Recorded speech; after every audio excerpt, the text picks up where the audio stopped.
Like un max la vidéo pour faire partie du cercle très fermé des Keishiners. Ouais, Wakwakusuzo Minasan. Aujourd'hui, on va parler d'un manga si sombre, si énorme, qu'elle se sera grandiose. Oui, tout de suite, on va parler de Pandora Hearts.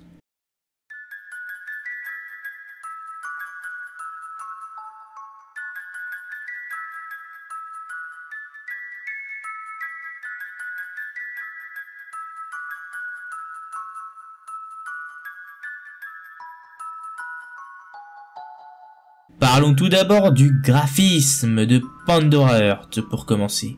Sur ce point, force est d'avouer que le dessin n'est au départ pas la qualité première de l'œuvre. Dans les premiers tomes, notamment, le dessin est assez irrégulier, notamment au niveau des visages des personnages. L'univers victorien se rapproche assez de ce qu'on retrouve dans Black Butler, par exemple, mais est techniquement moins abouti.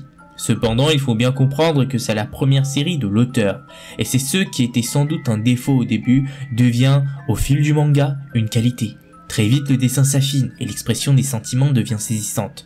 Le seul reproche que je ferai au dessin est le manque de différence entre les différents personnages, qui rend parfois difficile la distinction, notamment pour Oz, Break, Vincent. Si les critiques au niveau du graphisme peuvent se justifier, ce genre d'allégation me semble être très loin du compte. Alors oui, étant donné le magazine de publication, il ne fait aucun doute que Pandora Hearts est un shonen, mais ce n'est pas un shonen au sens où beaucoup l'entendent. Comparer Pandora Hearts à Naruto ou Dragon Ball Z serait faire une grave erreur. Si l'auteur a fait des personnages d'Oz, le gentil héros naïf qui croit au pouvoir de l'amitié, Gil, l'inconditionnel ami, Alice, la tsundere gloutonne, des archétypes des héros de Deketsu, ce n'est que pour mieux déconstruire cette illusion par la suite. Car oui, les personnages représentent plus le pouvoir de l'égoïsme que celui de l'amitié. Ceci sera très bien représenté par Oz Vesalius, et vous verrez pourquoi. Si vous pensez que les Chains sont des super pouvoirs et que la série va s'articuler autour des combats entre les Chains, vous êtes très loin du compte. Les Chains sont comme des alter-ego qu'on trouverait de l'autre côté du miroir. Ils sont le principal rattachement de l'œuvre à celle de Lewis Carroll, autrement dit Alice au pays des merveilles. Un monde complètement foutraque où se mêlent le rêve et la réalité. En fait, en parlant de rêve et de réalité, s'il y a bien un personnage pour lequel vous devriez voir Pandora Hearts, c'est bien Jacques Vesalius, surnommé le héros de la tragédie du sablier. Personnage phare de l'œuvre. Mais je ne pourrai pas vous spoiler. De ce fait, prochainement une analyse sortira. Cette fois, mais avec du spoil bien sûr. Donc soyez patients. Enfin, si vous voyez Pandora Hearts comme un manga assez gentil, c'est que vous n'avez pas dépassé le 3e ou 4e tome. Pandora Hearts est un manga qui est au contraire assez pesant, où la mort n'est jamais très loin, où les questionnements sont assez sombres. C'est quand même l'histoire d'une personne qui veut comprendre en quoi sa propre existence est un péché. En fait, en lisant Pandora Hearts, je n'ai pas arrêté de penser à SNK. J'ai trouvé que ces deux mangas se ressemblaient beaucoup, dû notamment à cet aspect rétroactif de l'œuvre et grâce aussi à l'évolution du personnage principal qui semble naïf, qui semble classique au début, mais qui va prendre de l'ampleur au fil de l'intrigue. Enfin, bien que publié dans un magazine de shonen, Pandora Hearts est indubitablement une œuvre féminine, tant dans le dessin que dans la manière d'aborder les événements et les relations sociales, sans parler de l'aspect éminemment homoérotique de certaines situations ou dessins. C'est vraiment un manga qui peut plaire à tout âge et quel que soit le sexe.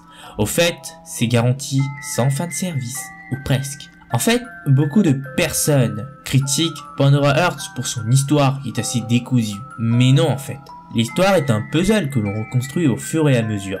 Comme tout puzzle, il faut être patient. Quand on commence, il faut d'abord séparer les pièces avant de les rassembler. Et quand on commence, ça fait un joyeux bordel sur la table. C'est un peu ce à quoi servent les premiers tomes.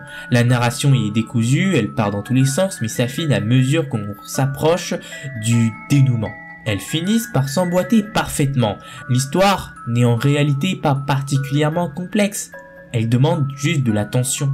À un moment donné, vous comprendrez tout le fil conducteur au bout de chaque sous-intrigue, même si je n'appellerai pas ça des intrigues, parce qu'il faut savoir que dans Pandora Hearts, en fait, Une même intrigue est divisée en plusieurs intrigues, mais je n'appellerai pas ça une sous-intrigue, parce qu'en fait c'est la même intrigue mais qui est divisée, mise sous plusieurs sauces, pour rassembler toutes ces sauces et en faire quelque chose d'excellent. Peut-être que là, ce que je vous dis vous paraît un peu bizarre, mais vous verrez qu'à la lecture du manga Pandora Hearts, vous comprendrez ces paroles. En fait, je peux comprendre que les gens ne soient pas tous des fans de Twist, mais là où de nombreux mangas mettent 15 tomes pour nous servir un retournement de situation archi convenu, comme Toby avec Obito, Pandora Hearts base toute sa narration sur des retournements de situations qui sont à la fois surprenants et parfaitement cohérents. En fait, la révélation de la vraie nature d'Oz, pour ceux qui ont lu le manga, même si ce n'est pas vraiment un spoil, est pour moi l'essence même d'un bon twist. Mais cette chose paraissant évidente ne nous aura probablement jamais traversé l'esprit pour sa nature. Pandora Hearts est totalement cliché dans sa représentation de l'époque victorienne, avec ses costumes de théâtre, ses majordomes, etc.